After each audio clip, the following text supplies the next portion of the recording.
Episode की शुरुआत होती है एक अजीब सी बात से, जब साड़ी पहनने पर गैस सिलेंडर जैसा कमेंट किया जाता है। अनुपमा इसे साफ शब्दों में बॉडी शेमिंग कहती है।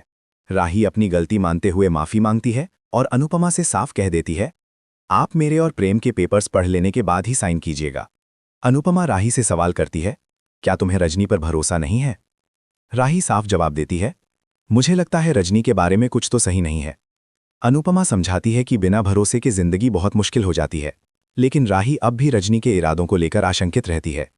इसी बीच अनुपमा और राही शॉपिंग पर जाने का फैसला करती हैं।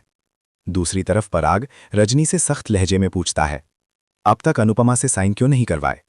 रजनी उसे भरोसा दिलाती है कि सब संभाल लेगी। पराग बताता है कि उसने इस प्रोजेक्ट में अपनी पूरी जिंदगी की कमाई लगा दी है। रजनी वादा करती है कि वो जल्द ही साइन करवा लेगी। तभी वरुण आता है और रजनी से सवाल करता है, आप पराग कोठारी की इतनी क्यों सुन रही हैं? रजनी कहती है, जब किसी की जिंदगी भर की कमाई दांव पर हो तो घबराहट स्वाभाविक है। वरुण ताना मारते हुए कहता है, अगर प्रेम और राही ने पेपर्स पढ़ लिए तो? रजनी साफ कह देती है, उनके पढ़ने से पहले ही मैं साइन करवा लूंगी। उधर दिवाकर राही को सरप्राइज देता है। राही चौंक कर पूछती है, आप यहां क्या कर रहे हैं? दिवाकर कहता है, अब दिखावा छोड़ दो, यहां कोई नहीं है। वो दावा करता है कि कॉलेज के पहले दिन से ही वो राही से प्यार करता है। राही गुस्से में उसे डांटती है, मेरी माँ ने गुरु का सम्मान करना सिखाया है, वरना इतनी बात पर मैं चप्पल निकाल लेती। वो सवाल करती है, लड़कियां कॉलेज पढ़ने जाती हैं ये सोचकर कि टीचर उनकी रक्षा करेंगे, और आप खुद ही रोमियो बन गए। दिवाकर राही को डराने की कोशिश करता है और उसका हाथ पकड़ लेता है। राही चिल्लाती है। तभी अनुपमा वहां पहुंच जाती है। वो दिवाकर को धक्का देती है और सख्त चेतावनी देती है, अपनी हद में रहो, वरना अंजाम बुरा होगा। दूसरी ओर ईशानी और पाखी भूल खरीद रही होती हैं। ईशानी जब कैश देती है तो पाखी को शक होता है। कसम देकर पूछने पर ईशानी सच बता देती है कि उसने ज्वेलरी गिरवी रखी है। पाखी घबरा जाती है और अनुपमा का उदाहरण देती है।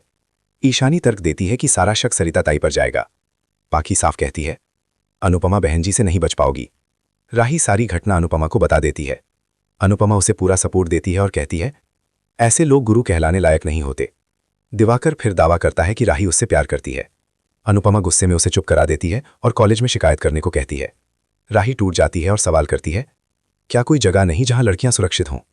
अनुपमा उसे समझाती है, गलती तुम्हारी नहीं है, डरकर चुप बैठना समाधान नहीं। तभी प्रेम आता है और राही का भरोसा बनता है। वो कहता है, मेरी राही कभी गलत नहीं हो सकती। इधर लीला रजनी से शादी को लेकर सवाल करती है। रजनी कहती है कि रिश्ते उलझे हुए हैं। अनुपमा आती है और तभी रजनी उससे पेपर साइन करने को कहती है। अनुपमा असमंजस में कर जाती है, लेकिन साइन करने ही वाली होती है कि तभी बड़ा हंगामा हो जाता है। भारती के गहने गायब, सब हैरान रह जाते हैं। ईशानी सरिता पर आरोप लगाती है। अनुपमा साफ कहती है, मुझे सरिता जी पर पूरा भरोसा है। रजनी कहती है कि गहनों से ज्यादा जरूरी शादी की रस्में हैं और हल्दी शुरू करने को कहती है। रजनी पेपर्स देखकर परेशान हो जाती है और इसी के साथ एपिसोड खत्म हो जाता है। Next episode precap. अगले एपिसोड में अनुपमा बनेगी सांता क्लॉज। क्रिसमस सेलिब्रेशन में आएगा नया ट्विस्ट। प्रेरणा की एंट्री से राही और प्रेम के बीच बढ़ेगी टेंशन। आपका क्या कहना है इस एपिसोड पर? कमेंट में जरूर बताइए। ऐसे ही डेली अपडेट्स के लिए वीडियो को लाइक करें और चैनल को सब्सक्राइब करना ना भूलें।